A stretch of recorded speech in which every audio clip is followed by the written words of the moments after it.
একেবারে ওদের বাড়ির সামনেই ছিলাম। বাট আমাদের মজা হচ্ছে, আমরা তো ছোটবেলা থেকে আন্ডারগ্রাউন্ডে অভ্যস্ত।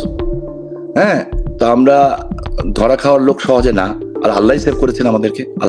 আমরা নারায়ণগঞ্জ থেকে আসি, আশেপাশে এলাকা খবর দেন, আমরা 10 লক্ষ 20 লক্ষ লোক, আমরা এটা আমাদের জন্য কোনো ব্যাপারই না নেত্রী ডাকলে, ঢাকা শহরে। তো আপনি ডাকেন, আমরা আসি, আমাদের কিচ্ছু লাগবে না, নো পুলিশ নো আর্মি, কিচ্ছু লাগবে না। আমরা দেখতে চাই স্বাধীনতা বিরোধী শক্তির হাতে কতটুকু ক্ষমতা আছে। উনি আমাকে শুধু একটা কথা বললেন, মাথা গরম করো না। আমি বললাম যে আপা, ওরা কিন্তু ফাইনাল আঘাত করবে। পিতার 2 কন্যা, বঙ্গবন্ধুর 2 কন্যা, স্বাধীনতার স্থপতির 2 কন্যাকে শুধু হত্যা করে তারা চায় নাই, তারা চেয়েছিল, কিভাবে বলবো কথাটা, হত্যা তো করবেই নৃশংস ভাবে এবং খুব অশ্লীল ভাবে হত্যা করবে। That was there plan. আল্লাহ তাকে বাঁচিয়ে রেখেছেন, এবং বাঁচিয়ে যখন রেখেছেন, আমার বিশ্বাস উনি যে বলেছেন ডিসেম্বর মাসে দেশে ফিরবেন, উনি যা বলেন উনি তা করেন, উনি যা স্বপ্ন দেখেন সেই স্বপ্ন বাস্তবায়ন করেন। তবে এটা দরকার ছিল, আমি মনে করি। বাড়িঘর জ্বালিয়ে দেওয়া হয়েছে, আমার মেজো ভাইয়ের বাড়িঘর, আমার বড় ভাইয়ের বাড়িঘর, আমার ভাতিজার বাড়িঘর, গাড়ি বাড়ি সবকিছু পুড়িয়ে দেওয়া হয়েছে। কোনো আফসোস নেই। আফসোস লেগেছে, একটু খারাপ লেগেছে যে বাইতুল আমান, যেটা পাক বাহিনীও আগুন সাহস পায়নি, যেমন 32 নম্বর সাহস পায়নি। বহু মানুষের বাসায়, জামাতের বহু মানুষের বাসায় আমরা আঘাত করতে পারতাম। আমি নেত্রীকে ফোন করলাম। আজকে বিভিন্ন এআই ব্যবহার করে, নেত্রী কণ্ঠস্বরকে ব্যবহার করে বলা হচ্ছে, নেত্রী বলেছেন গুলি করো, এটা করো। আমি সাক্ষী, আমি খোদ নিজে সাক্ষী বাড়ি ভাই। আমি যখন আপাকে বললাম যে আপা, আমি যেভাবে বলেছি সেই বলছি, যে আপা আমার সমস্ত বাস জ্বালিয়ে দেওয়া হচ্ছে, আমার চোখ দিয়ে পানি পড়ছিল, যেটা আমার রিজিক, আমার বাচ্চা খায় এখান থেকে। আমাকে বললেন যে কারা পুড়িয়েছে? আমি বললাম আমি সঠিক জানি না। কয় তুমি দেখেছো? আমি বললাম না। বলো স্বামী, তাহলে কোনো পাল্টা হামলা করো না, কারোর উপর আঘাত করো না, থানায় যেয়ে মামলা দাও। কেউ জানেও না, তখন আমরা অল্প কয়েকজন লোক গেছি। আমি নারায়ণগঞ্জ ক্লাবে যে খেতে বসছি অসুস্থ, এমন সময় শুনলাম চারিদিকে বোমাবাজির আওয়াজ এবং গুলির শব্দ। তো আমি ভাতও খেতে পারিনি, আমি বেরিয়েছি। এসপি বললো থানা অ্যাটাক করেছে, হেল্প চাচ্ছে। তা আমি নারায়ণগঞ্জ ক্লাবে গেটের সামনে বেরিয়েছি, দেখি অনেক দূর, প্রায় হাফ কিলোমিটারের উপরে দূর থেকে গুলি করছে। তো আমাদের কাছে, আমি একদম আপনাকে টেল দ্য ট্রুথ, আমি সত্য কথা বলছি। আমার লাইসেন্স করা বন্দুক ছিল আমার সাথে, আমি 25 বছর পরে হাতে বন্দুক নিলাম, নিয়ে ওরা ভাবে নাই যে আমি ওখানে আছি কিংবা আমি বেরিয়ে যাব। আমি বেরিয়ে যাওয়ার পরেই তখন ওরা ঘাবড়ে যায়, চারিদিক থেকে আমাদের লোকজন খবর পায়, সবাই বেরিয়ে আসে, তখন ওরা এখান থেকে সরে পড়ে, কেটে পড়ে। এইরকম যে 19শে আগস্ট আমি আমেরিকাতে ছিলাম, আমি 15ই আগস্ট 14ই জুলাই আমি দেশে, 14 কিংবা 15ই জুলাই আমি দেশে ব্যাক করেছি। যাওয়ার পরে আমার শরীর প্রচন্ড খারাপ হয়ে গেছিল, গ্যাস্ট্রিক অ্যাটাক করেছিল। আমি এভার কেয়ার হাসপাতালে ভর্তি ছিলাম। তো ভর্তি থাকা অবস্থায় আমাকে মানে প্যাথিডিন সহ গ্যাস্ট্রিকের বিভিন্ন ওষুধ দেওয়া হচ্ছিল। এর মধ্যে খবর পেলাম, আমি লজ্জিত আপনার সামনে বলতে, এবং এই কথাটা যারা আমার ছোট মেয়ের মতো যারা আছে, আমার মার মতো যারা আছে, বোনের মতো যারা আছে, যারা শুনছেন, আমি তাদের কাছে আগে হাত জোর করে ক্ষমা চেয়ে নিচ্ছি। একটা মেয়ে একটা পত্রিকায় কাজ করতো, লোকাল পত্রিকায়, তো ওই পত্রিকায় কাজ করতো সে। এর মধ্যে নারায়ণগঞ্জে আওয়ামী লীগ অফিস পুড়িয়ে দেওয়া হয়েছে, নারায়ণগঞ্জ ক্লাব ভেঙে দেওয়া হয়েছে, এই 19শে জুলাইয়ের আগেই রাইফেল ক্লাব ভেঙে ফেলা হয়েছে, আরো বেশ কিছু প্রতিষ্ঠানে হামলা করা হয়েছে। তো ভালো কথা, আমি দেশে ছিলাম না। আমি যখন ফিরলাম, তো আমি অসুস্থ। এর মধ্যে হাসপাতালে খবর পেলাম, আমি মেয়েটার নামটা এই মুহূর্তে বলবো না, ও একটা সাংবাদিক, 32-33 বছর বয়স হয় মেয়েটার।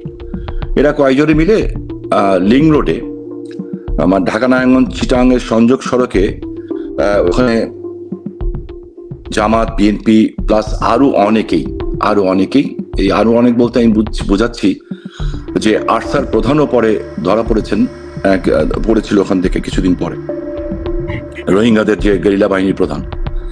তো সেখানে এরা এই মেয়েটা যখন নিউজ কভার করতে যায়, তখন এই মেয়েটাকে তাকে আক্রমণ করে। খুবই লজ্জার ব্যাপার, আমি কথাটা কিভাবে বলবো বুঝতে পারছি না। এই মেয়েটার শরীরে একটা কাপড়ের টুকরা তারা রাখেনি, এবং হায়না কিংবা শকুন যেভাবে মানুষকে চিড়ে চিড়ে খায়, তারা তার স্পর্শকাতর স্থানগুলিতে তাদের নখের থাবায় মানে ছিন্ন বিচ্ছিন্ন করে দিয়েছিল। একটা বৃদ্ধ লোক তাকে কোন রকম একটা কাপড় পেঁচিয়ে উদ্ধার করে একটা বেবি ট্যাক্সিতে উঠিয়ে দিয়েছিল, পরে নারায়ণগঞ্জে হাসপাতালে নিয়ে তাকে ভর্তি করা হয়। ঠিক একই দিনে আরেকজন ভদ্র মহিলা, হিন্দু এবং খুব সম্ভ্রান্ত পরিবারের মহিলা, এমনি ওনার মেয়ে রিক্সা দিয়ে যাচ্ছিলেন। এই গ্রুপই তাদেরকে আটকানোর পরে উনি ওনার কাছে যা ছিল, হাত ভর্তি স্বর্ণের গয়না টনা ছিল, যা ছিল, ব্যাগ ছিল, সব দিয়ে দিয়েছেন।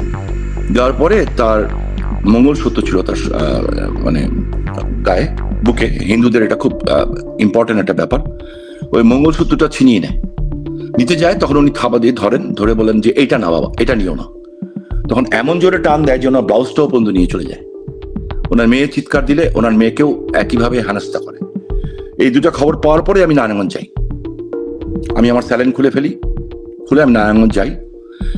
কেউ জানেও না, তখন আমরা অল্প কয়েকজন লোক গেছি। আমি নারায়ণগঞ্জ ক্লাবে যে খেতে বসছি অসুস্থ, এমন সময় শুনলাম চারিদিকে বোমাবাজির আওয়াজ এবং গুলির শব্দ।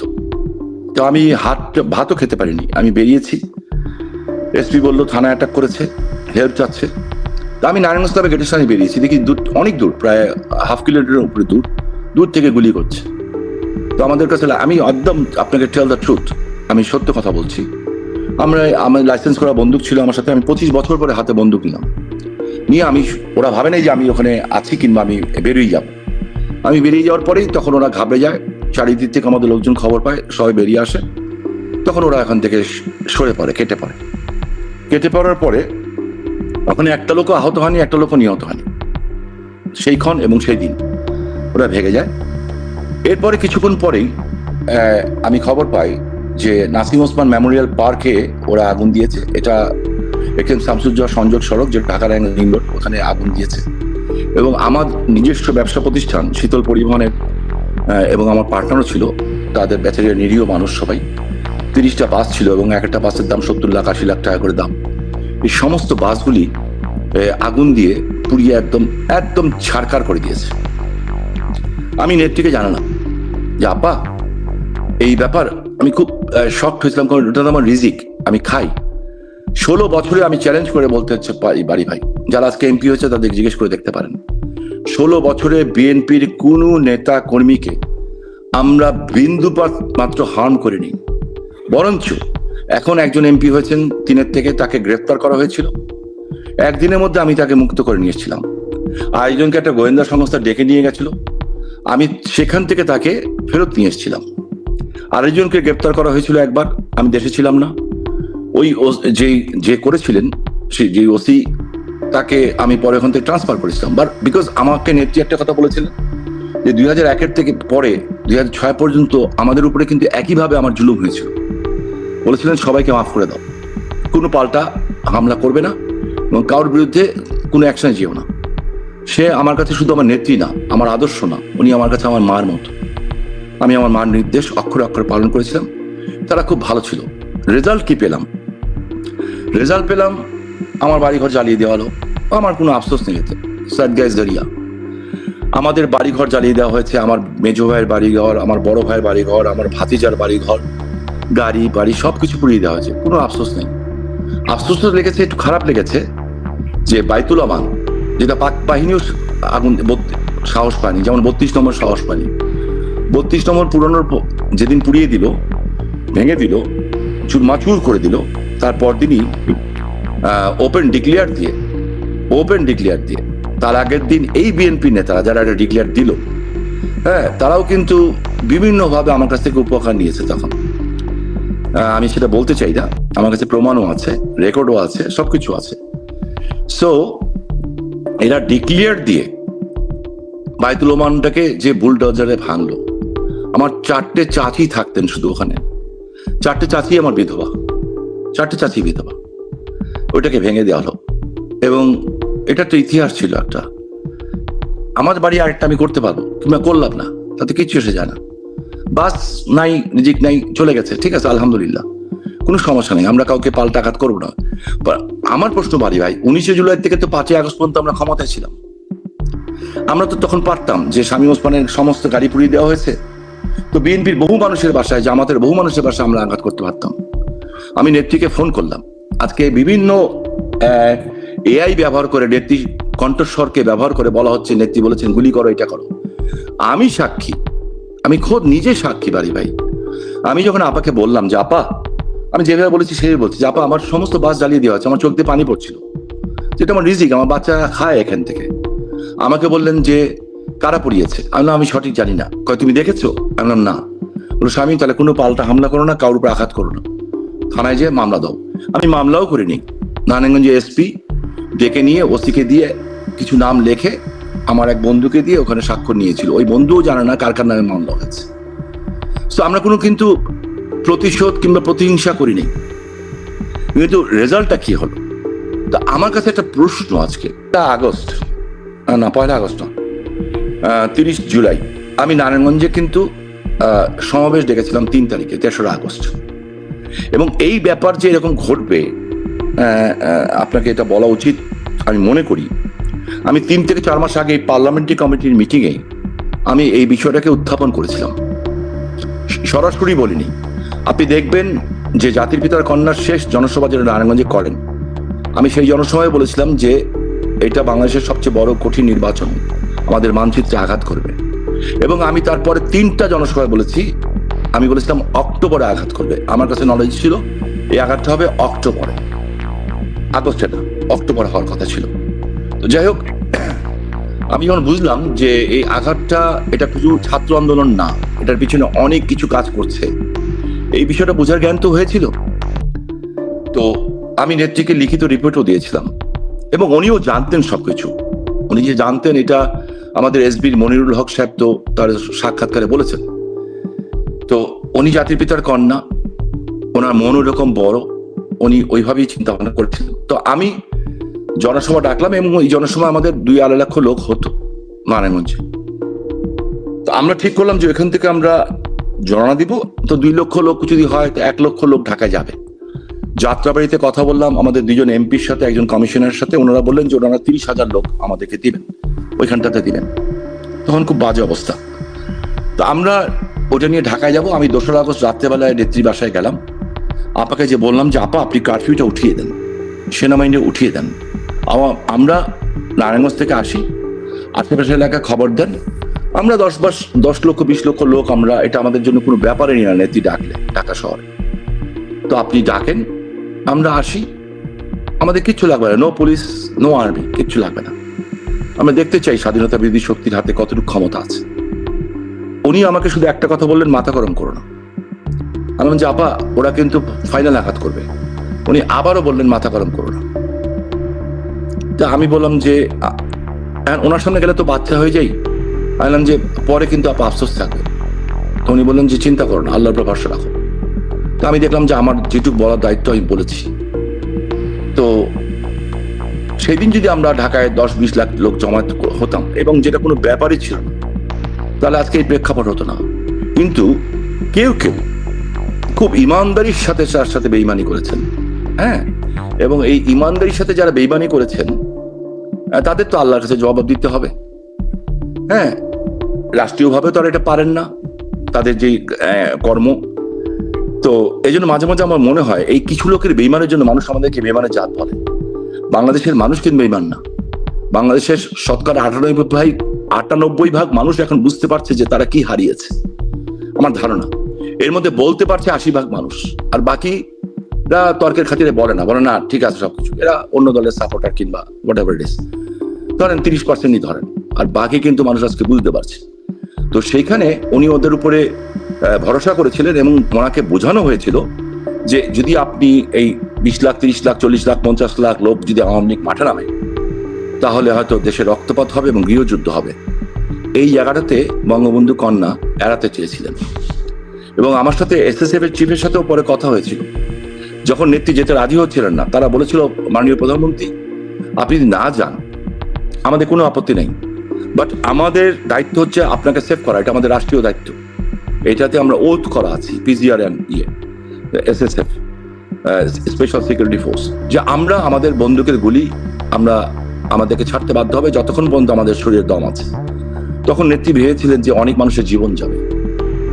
উনি বুঝছেন যে ওনাকে ক্ষমতাচ্যুত করা হচ্ছে, ওনাকে হত্যার চেষ্টা করা হচ্ছে, এবং উনি এইটাও জানতেন যে ওইখানে 1 থেকে 1,500 ছেলেকে কালো প্যান্ট সাদা শার্ট দেওয়া হয়েছিল, বুকে একটা আইডি কার্ড দেওয়া হয়েছিল, এবং এরা এই 2 বোনকে জাতি বাংলাদেশের মানুষ বোঝা দরকার ছিল যে তারা কি পেয়েছিল, কি হারিয়েছে।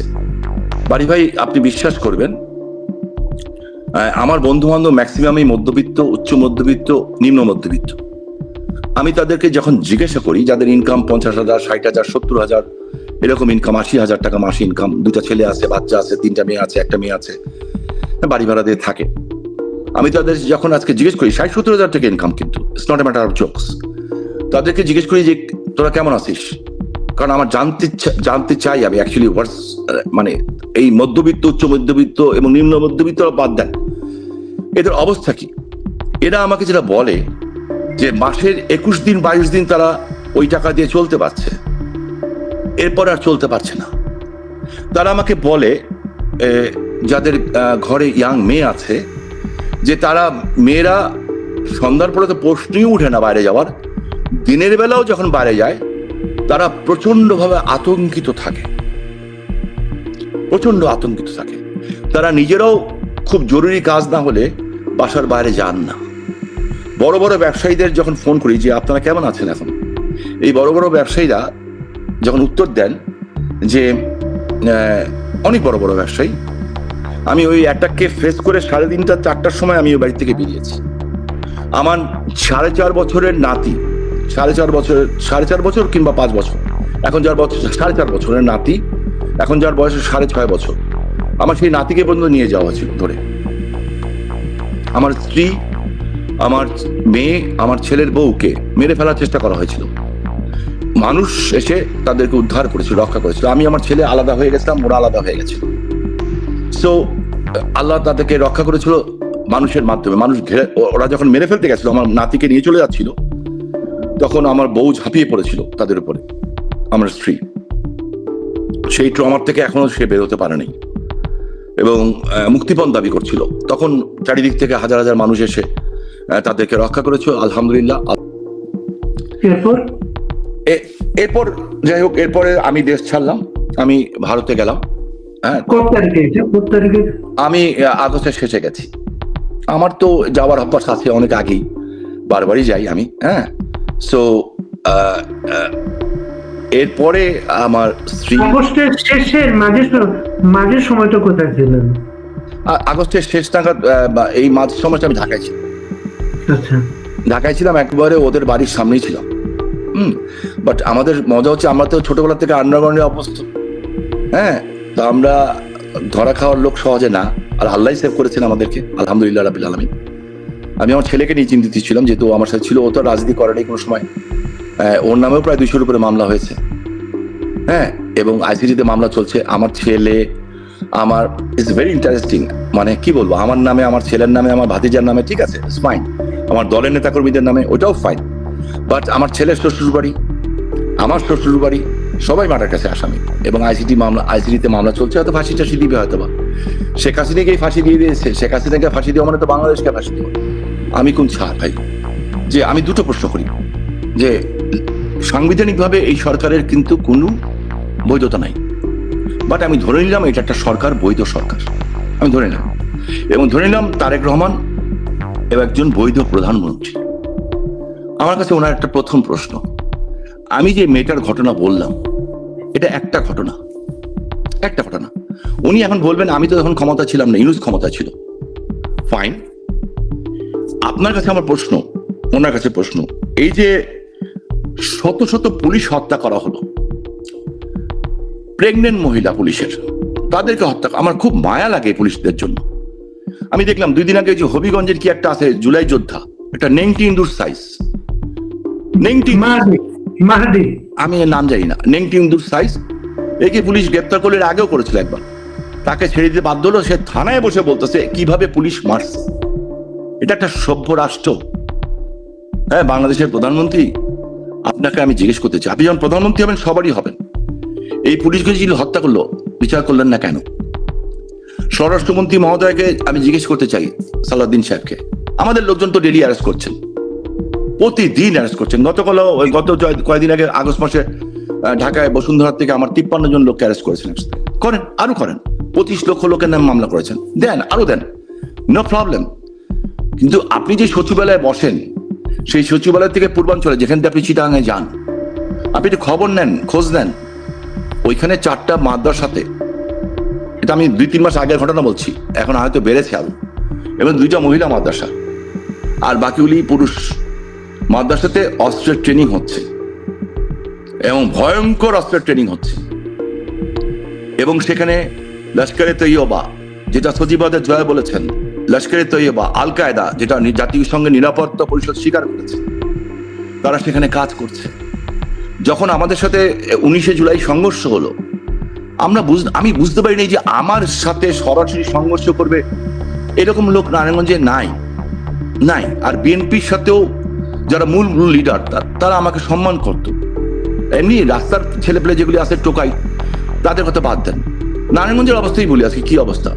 বাড়ি ভাই, গত 1 মাসের মধ্যে, এই গত পরশু দিনের আগের দিন, নারায়ণগঞ্জে ইসদাইন নামে একটা এলাকা আছে, আমার এলাকাতে পড়ে, আমার বাড়ির পাশে, আমার যে বাড়ি যেটা ভেঙে দেওয়া হয়েছে, ওখানে পুলিশের উপরে গুলি করা হয়েছে, মাদক ব্যবসায়ী গুলি করেছে। তারপরে মাঝদার এলাকায় কয়েকদিন আগে র্যাব আর পুলিশকে পিটিয়েছে। তার কয়েকদিন আগে, গত 1 মাসের মধ্যে 2বার র্যাব পুলিশ, আর গত 3 দিন আগে না 4 দিন আগে ওপেন পুলিশকে গুলি করা হয়েছে। এই হচ্ছে একটা এলাকার আইন শৃঙ্খলা পরিস্থিতি। তো আমি বাংলাদেশের প্রধানমন্ত্রী তারেক রহমান সাহেবকে বলতে চাই, আপনার তো একটা মেয়ে আছে, আমার একটা মেয়ে আছে, আপনার মেয়ে আমার মেয়ে সমবয়সী, অলমোস্ট কাছাকাছি হবে। আপনার মেয়েটা ব্রিটেনে মানুষ হয়েছে, এবং আমি বিশ্বাস করি সে আধুনিক শিক্ষায় শিক্ষিত হয়েছে। একটা কাজ করেন, আমি শামীম ওসমানের বিরুদ্ধে তো ফাঁসির আদেশ হবে আমি জানি, ওইটার জন্য আপনার কাছে কোনো কার্পণ্য দরকার নেই। আমরা কবে আসবো সেটাও আমরা জানি, ইনশাল্লাহ, আল্লাহর হুকুমে, রসুল পাক রসিলায়, মানুষের দোয়ায় জনগণকে নিয়ে আসবো। সেটা আমার দরকার নেই, কোনো ফেভার চাচ্ছি না। আপনার মেয়ে জাইমা রহমান একটা শিক্ষিত মেয়ে, ব্রিটেনে লেখাপড়া করেছে, অ্যাজ পার মাই যত নলেজ, আমি যত জানি সে ল পড়েছে বোধহয়। তাকে দিয়ে গোপনে একটা টিম করেন তো সারা বাংলাদেশে, যে ওই যে একটা মেয়ের কথা বললাম, সাংবাদিক, ওই রকম কয়টা মেয়ের শ্লীলতাহানি হয়েছে, কতগুলি মেয়ে ধর্ষণ হয়েছে, বিচার করবেন? সাহস আছে কিনা একটু দেখান না। আপনি নিজে নির্বাচনী প্রচার করলেন কোত্থেকে? শাহজালাল বাবার দরকার থেকে। মানলে আমি খুব খুশি। অলিয়াকে যদি সম্মান করে আমি খুশি। হ্যাঁ, আল্লাহর অলিয়াকে বেজ্জত করলে অলিয়া রাগ করে না, কিন্তু আল্লাহ ছাড়েন না কাউকে। তো যেই অলিয়া শাহপারান বাবার মাজারে পর্যন্ত মানুষ মেনে ফেলা হলো, একজন আল্লাহর অলিকে কবর থেকে উঠিয়ে, মানে যেটা আমি বারবার বলার চেষ্টা, এটা আমি আজ পর্যন্ত আমার নিঃশ্বাস বন্ধ হয়ে যায় যখন আমি দেখি এটা, যে কবর থেকে উঠিয়ে নাচছে, তাকে লাঠি দিয়ে পিটাচ্ছে, এবং শেষ পর্যন্ত ওনাকে আগুন দিয়ে পুড়িয়ে দেওয়া হলো। এরা মুসলমান? এর নাম ইসলাম? ইসলামের কোথায় লেখা আছে এটা তো ইসলাম ধ্বংসকারী। ওরা তো আমার পবিত্র ধর্ম ইসলামকে ধ্বংস করে দিচ্ছে ধর্মের নামে। We have to protect them, we have to save our ধর্ম। আমার ইসলামকেও আমাকে রক্ষা করতে হবে। আমার ধর্ম আমার, যার যার ধর্ম তার কাছে। আমার খারাপ লাগে বাড়ি ভাই, আমার প্রচুর বন্ধু বান্ধব আছে হিন্দু, হ্যাঁ, এবং এরা কেউ রাজনীতি করেনি, মানে নর্মাল সাধারণ মানে হিন্দু পরিবার। এরা নারায়ণগঞ্জে থাকে না, ঢাকায় যে থাকছে, এবং পরিচয় দিচ্ছে তারা মুসলমান হিসেবে বাড়ি ভাড়া নিচ্ছে। কেন? এই বাংলাদেশের জন্য কি হিন্দু, মুসলিম, বৌদ্ধ, খ্রিস্টান সবাই জীবন দেয় নাই? কথায় কথায় ভারতের বিরোধিতা করা হচ্ছে। টার্গেটটা কি অ্যাকচুয়ালি ওদের গোল কি? শেখ হাসিনাকে মানে উৎখাত করা, জাতির পিতার কন্যাকে উৎখাত করা? না, এটা একটা গ্লোবাল পলিটিক্স। আমাদের মাটিটাকে ব্যবহার করতে চায় কারা? যারা 1971 সনে আমাদের বীর মুক্তিযোদ্ধার কাছে এবং ভারতের সেনাবাহিনী যখন সাহায্য করেছিল, তাদেরও 30,000-এর উপরে সেনাবাহিনী নিহত হয়েছিল, শহীদ হয়েছিলেন আমাদের স্বাধীনতার জন্য। যখন 90,000 পাক বাহিনী নাকে খত দিয়ে বাংলাদেশের মানুষের কাছে, মুক্তিযোদ্ধার দামাল সন্তানদের কাছে সারেন্ডার করেছিল, আমার বাবাও তাদের মধ্যে উপস্থিত ছিলেন, সেদিন সারেন্ডার করেছিল। এবং সেই দিনের পর দিন আমার বাবা বঙ্গবন্ধু পরিবারকে মুক্ত করতে গেছিলেন, তখনও আটকে রেখেছিল। ওরা বুঝতে না পারে, ওরা জানতো না স্বাধীন হয়ে গেছে। ওরা গুলি করেছিল ছাদের থেকে, যেখানে আপা বঙ্গমাতা সহ তার পরিবারকে আটকে রাখা হয়েছিল। আমার বাবা বুকে গুলি খেয়েছিলেন, বুকে গুলি এখান দিয়ে ঢুকে এখান দিয়ে বেরিয়ে গেছিল। আমার বাবা থামেন নাই, আমি তারই সন্তান। তারপরেও আমার বাবা সামনের দিকে এগিয়ে গেছিলেন, যেটা জাতীয় সংসদে মাননীয় প্রধানমন্ত্রী বলেছেন। আজকে ওরা যেটা চাচ্ছে, বাংলাদেশের মানুষকে বুঝতে হবে ওরা চাচ্ছেটা কি। ওরা চাচ্ছে ৭১-এর সেই পরাজিত শক্তি প্লাস আজকে ওরা বলছে রোহিঙ্গারা কি, রোহিঙ্গা না, ওরা বাংলাদেশি, ওরা বাঙালি। সো বুঝতে হবে কিন্তু কোন দিকে নিয়ে যাচ্ছে তারা ইন্টারন্যাশনাল পলিটিক্সটাকে। সেখানটাতে আমাদের আরাকানরা ধরে ধরে আমাদের মানুষ ধরে নিয়ে যাচ্ছে। কই বাংলাদেশ সেনাবাহিনী ওখানে যাচ্ছেন না কেন? উদ্ধার করে নিয়ে আসেন, ওইটা নিয়ে খুঁজছেন না কেন? আমার প্রশ্ন। সেনাবাহিনী একজন কর্নেলকে আমি দেখলাম দিনে দুপুরে রাস্তার মধ্যে, অবসরপ্রাপ্ত কর্নেলকে কিভাবে বেইজ্জত করা হলো, মারতে গেল তাকে এবং ২-৪টা ধাক্কাও দিল। এটা কোন বাংলাদেশ? পুলিশকে হত্যা করা হচ্ছে, সাংবাদিককে হত্যা করা হচ্ছে। আমাদের পররাষ্ট্রমন্ত্রী খলিল সাহেব শিক্ষিত লোক নাকি শুনেছি অনেক, ওকে ফাইন, উনি বললেন প্রধানমন্ত্রী কি ইন্ডিয়া যাবেন না কেন? জাতির পিতার কন্যা শেখ হাসিনা ভারত থেকে বক্তব্য দিচ্ছেন, ওকে ফাইন, এই জন্য যাবেন না।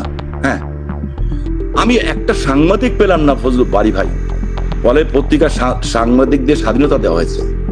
এর নাম স্বাধীনতা?